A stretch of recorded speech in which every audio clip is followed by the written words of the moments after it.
Deer main, Atul সুভাষের সঙ্গে যে ঘটনা ঘটেছে আপনাদের যে কারোর সাথে ঘটতে পারে। হ্যাঁ, ঠিক আপনার সাথে ঘটতে পারে।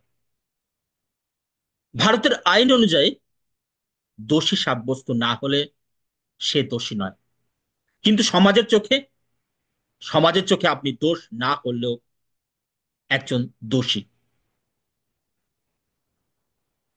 আমরা অতুল সুভাষের ঘটনা আমরা সবাই জানি।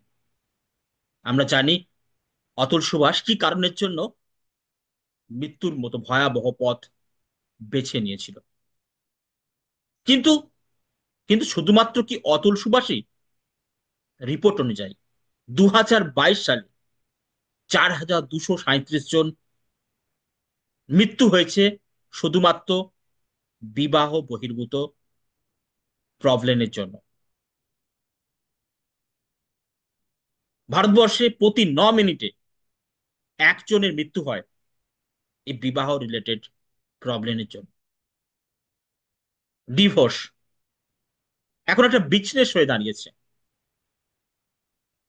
এই ডিভোর্সের জালে ফাঁসিয়ে লাভবান হচ্ছে স্ত্রী থেকে স্ত্রীর পরিবার, লয়ার থেকে সাক্ষী, এমনকি করাপ্টেড পুলিশ অফিসার।